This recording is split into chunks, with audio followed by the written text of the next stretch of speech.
So, you finally finished reading Gojo vs Sukuna for the 7th time, and you still understand jack shit. Lucky for you, I now fully understand 90% of it. What the f? The purpose of this video is to make the fight as simple to understand as possible. It'll be so simple even Itadori would understand it. I see. No, I don't.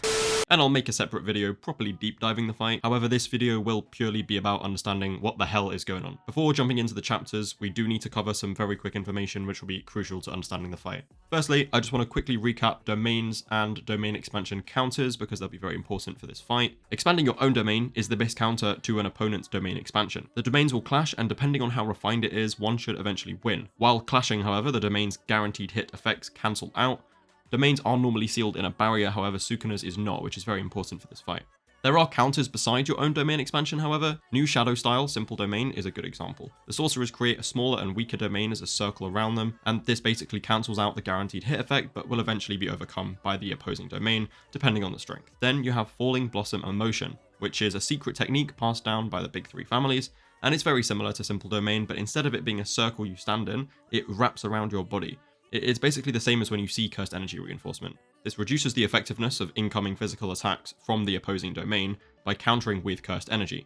So it does not prevent the attack, it just makes it survivable depending on the strength of your Falling Blossom Emotion and the strength of the attack coming in. Falling Blossom Emotion is quite ineffective against non-physical domain attacks like Unlimited Void, but will be more effective for something like Sukuna's slashing attacks. Then you have Domain Amplification. Domain Amplification is simply a way of neutralizing a cursed technique. You surround your body or part of your body with an empty domain space. Any technique that then approaches simply fills the space instead of hitting the opponent. It's similar to Falling Blossom Emotion, but there is a difference. Falling Blossom Emotion mitigates techniques by countering with cursed energy. However, domain amplification effectively absorbs the cursed technique instead of countering. Domain amplification normally can't be used in your own domain, and one key drawback of this technique is that you can't use your cursed technique while doing it. If done correctly, domain amplification can actually be used to bypass Gojo's infinity. Then you have reverse curse technique. This one's very simple. You multiply negative cursed energy against more negative cursed energy, which gives you positive energy, because negative times negative equals positive. Positive energy can be used to heal sorcerers, but reverse curse technique does take up a lot of cursed energy. Now, finally, I just want to run through some simple things about Maharaga. Once hit with an attack, Maharaga will slowly start adapting to that attack. Hitting Maharaga with the same technique will speed up the process. Others can bear the burden of adaptation, but once the adaptation is complete, only Maharaga benefits from it. That means when you see Sukuna with the wheel on his head, he is bearing the burden of adaptation. However, once the adaptation is complete, Maharaga is summoned and will take the wheel to be the one who is immune, not Sukuna.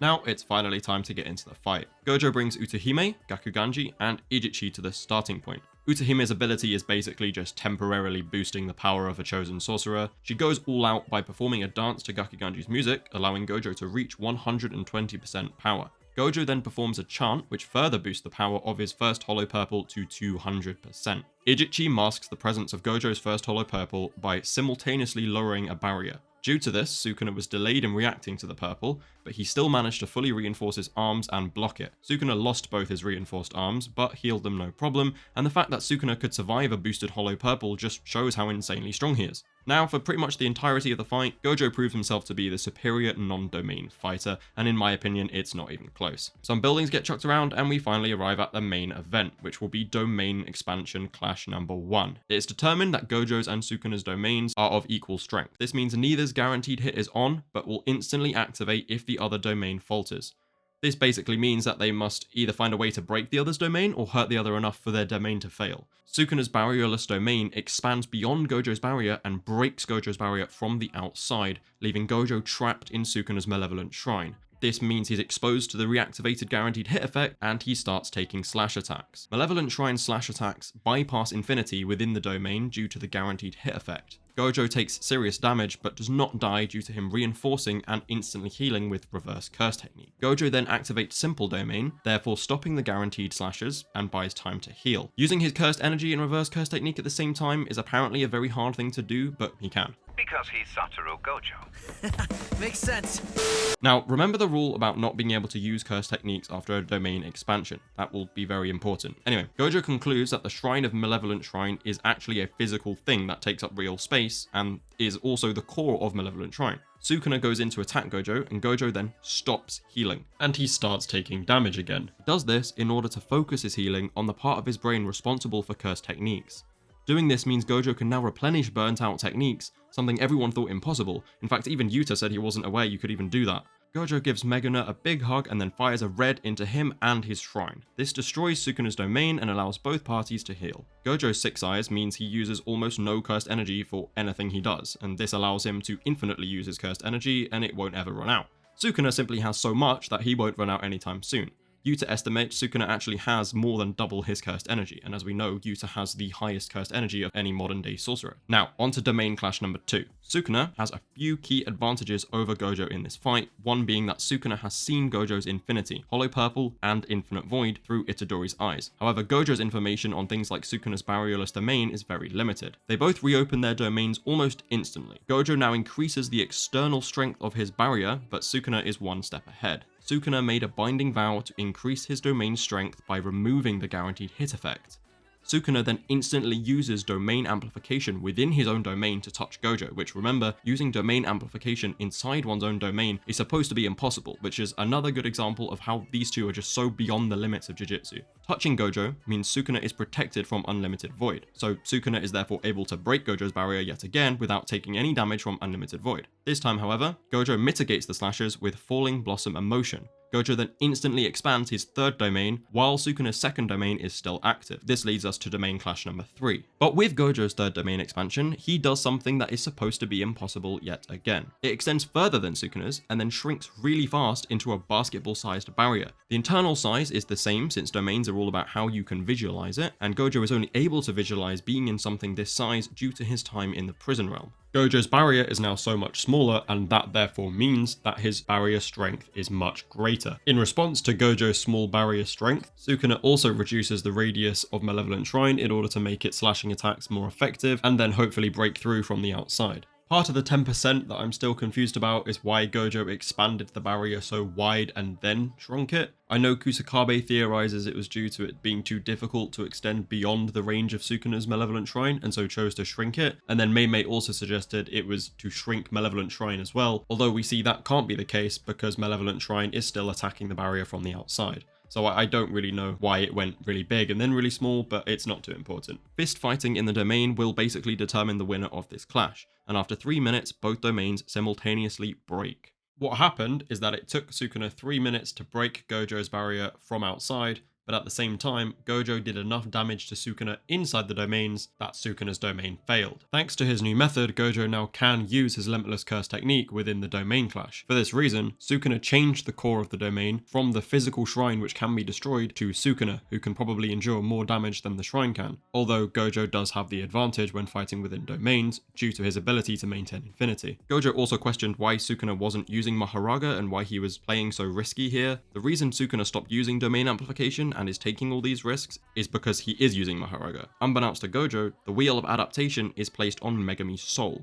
Megami is therefore holding the burden of adapting to Infinite Void. However, Maharaga and his wheel is part of the 10 Shadows curse technique, so therefore Sukuna can't use the likes of domain amplification while he uses the 10 Shadows technique. Gojo concludes that Sukuna must not be using Maharaga because he knows Gojo can and will one-shot it as soon as he releases him. Also, in case you're confused, Sukuna can still use slashing techniques in his domain since they are also the domain's ability, not just his own innate technique. If it was just his own innate technique, he wouldn't be able to use it at the same time as the 10 Shadows technique. But because the slashes come with the domain, he's able to use them in the domain. Domain clash number 4 shortly gets underway, and it plays out just like the last. Since Sukuna can break Gojo's barrier in 3 minutes, Gojo must hurt Sukuna enough before that time in order to save himself. The fact Gojo was able to hurt Sukuna enough in the 3 minutes twice in a row confirms that he is most definitely the stronger fighter, and this sentiment is shared by the fight's observers. Domain clash number 5 then also gets underway, and this time something is a bit different. Gojo activates his domain and attack 0.01 seconds before Sukuna can. This 0.01 seconds was all that was needed to overwhelm Sukuna's brain, freezing him to the spot. Gojo rushes in to attack Meguna, but says something slightly confusing to us. He wants to bring him closer to death than Yuji was at the detention center. Now maybe I'm overlooking something here, but this suggests to me that Gojo is not going for the kill, due to it being Megami's body. If we look back at the beginning, Gojo says he won't have any problem attacking that body, but he never specifically mentions that he won't have a problem killing the body. Anyway, back to the fight. The tiniest amount of time since Sukuna being hit by Infinite Void was all that was needed to finalize the adaptation to Infinite Void, allowing Mahoraga to be summoned and break Gojo's domain before he has a chance to attack Sukuna.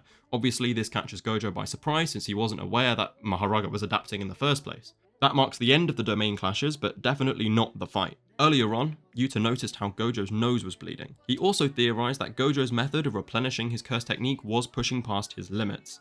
We see that now as it is revealed that Gojo simultaneously destroys and heals his prefrontal cortex in order to replenish his curse technique, and this could have killed him any time and is now finally having consequences. Gojo fails to open his 6th domain and his brain hits its limit.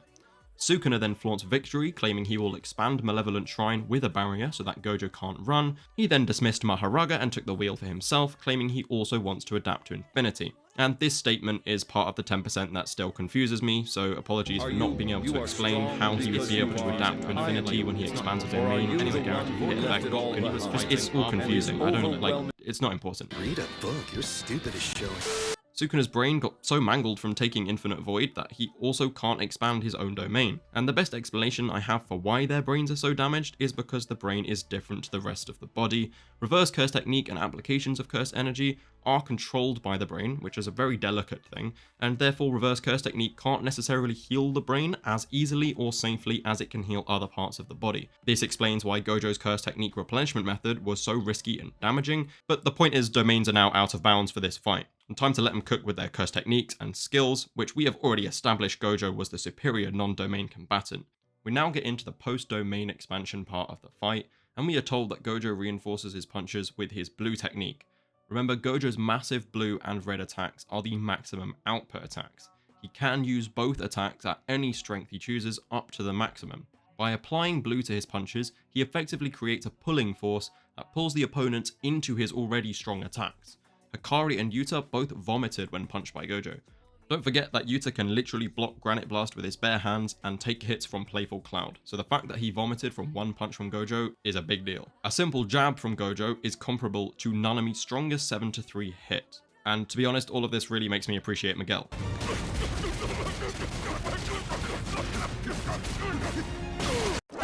Anyway, Gojo and Sukuna have a little back and forth. Meanwhile, the wheel starts turning. Gojo is currently only using blue to prevent the wheel adapting to any other attack. However, the wheel is slowly adapting to Gojo's Infinity with every passing moment, since it has already interacted with Infinity by Sukuna just touching it. Sukuna is able to hit Gojo in this fight via domain amplification, which will nullify Gojo's Infinity technique. However, when he does this, it disrupts the adaptation process because you can't use a curse technique like 10 Shadows and domain amplification simultaneously. But without domain amplification, Sukuna has no real way of hurting Gojo. Sukuna basically just needs to live until the adaptation process completes, although this is Gojo we're talking about, so that's much easier said than done. I will do a Mahoraga made simple video separately, but for now, here's what's important. One interaction with a technique causes the process of adaptation to start, which means repeated interactions with the technique speed up the process. For a physical attack like Sukuna's slashes or Gojo's blue, each turn of the wheel increases resistance to that attack. A complete cycle means full immunity for Mahoraga, or a full way of adapting to the technique. For a technique as unusual as Infinity, however, Mahoraga won't be adapted until the cycle fully completes, which means Gojo currently has about half the cycle left to end this before Mahoraga adapts to his Infinity. Gojo just keeps on wailing on Sukuna, despite the wheel only being 2 spins away now from adapting to Infinity. He sends a group of mini blues at Sukuna, and then uses them to close the distance and land a heavy hit on his chest. Gojo then sends a red straight into and past Sukuna. Sukuna uses domain amplification to reduce the red's effectiveness, but was unaware that it simply went through him. Gojo's red circles all the way around the building and then explodes on Sukuna's back. Gojo instantly reacts and slams Sukuna with a Satoru Gojo Black Flash. There was something genuinely awe-inspiring about this Black Flash for me. I think it's because we never get to see Gojo actually try in a fight, and it's so rewarding when he finally does. Honestly, it's a shame I'll be dead and buried by the time that this gets animated. Anyway, Sukuna is all kinds of fucked up now. Not to mention the fact that both Sukuna and Gojo have lower output for healing than they usually do. This means healing is longer and harder than normal. Unfortunately for Gojo, however, the cycle is complete upon the Black Flash hit, and an infinity immune Maharaga emerges. I say unfortunately, but Gojo honestly doesn't give a fuck. If anything, he wants this as much as Sukuna does. He wants an actual challenge. An injured Sukuna plays on defense, trying to protect Maharaga and get openings for an aggressive Maharaga to attack. Fraudkina then waits until Maharaga neutralizes infinity for the first time and lands a well-timed attack of his own. Sukuna uses the Max Elephant Water as a substitute for blood in a piercing blood move. The attack lands right as Maharaga neutralizes infinity, causing it to actually do some damage. Now remember, both their attack and healing output is still low. Maharaga is now also adapted to blue and slowly adapting to red. To make matters even trickier for Gojo, Sukuna summons Agito. Agito is a chimera mix of the other 10 Shadow Shikigami. The most important feature of Agito is the Round Deer's constant healing. This means all 3 opponents will receive effortless healing as long as Agito is alive. After stopping to take the piss out of Fraudkina for making it a 1v3, Gojo somehow starts to cook even more. Gojo determines Agito will need to go first. Due to the constant healing, Agito will also need to be one-shotted just like Maharaga. At this point, even a normal 100% purple will kill Sukuna, and since purple takes time, Sukuna basically just needs to keep Gojo constantly busy so he can't perform one. Soon, however, Maharaga throws a slash which severs Gojo's arm, and this time Maharaga beat Infinity by changing his target to space instead of Gojo. Simply put, the slice will cut infinitely. It will just keep on traveling. So long as Gojo is in the way, it will work. Sukuna observes how Maharaga does this and seems happy with the result, and this is the moment where Gojo truly loses. For now though, one lost arm won't stop the honored one. He singles out Agito and fires a fucking max output Black Flash blue, successfully ending the beast. The blue remains in place just above even after killing Agito. Gojo has fully entered the zone now thanks to his last Black Flash, and this allows him to completely heal his arm. The sudden awakening of Gojo's power makes Sukuna nervous for the first time in 1,000 years, and Gojo keeps it up by landing a 3rd Black Flash on Maharaga. Gojo then literally throws Sukuna into Maharaga and Black Flashes both of them for the 4th time. Gojo then starts a chant which Sukuna senses is for red and not purple. However, Sukuna then freaks the fuck out and cries for Maharaga to stop Gojo once he clocks what Gojo's plan is. Gojo directs the red at the blue still waiting above, and Maharaga goes to intercept the red, but Gojo uses the blue's pull to stop him. And the fact that Maharaga has adapted to blue backfired, meaning he isn't pulled to it and so therefore can't stop it. Sukuna desperately tries to detonate the red early with a piercing water attack, but it's just dragged away by the blue. The red then reaches the blue and creates a massive hollow purple explosion. The purple completely destroys Maharaga and pushes Sukuna to death's door. The purple also hit Gojo, but barely hurt him due to his own cursed energy not hurting him as much, I don't know. Whereas Sukuna has no cursed energy for healing and can barely move. Gojo is announced the winner, and that is until Sukuna copies the infinite slash he saw Maharaga use. It cuts Gojo in half and leads to his death and defeat. I don't necessarily think Gojo will return, but I do have a few theories to discuss. I'll make a separate video on why Gojo's death isn't very convincing, and I will also make a video theorizing how this would have gone down without Maharaga. I hope you enjoyed the video. If there is any JJK topics you want me to discuss, then let me know in the comments, and thank you for watching.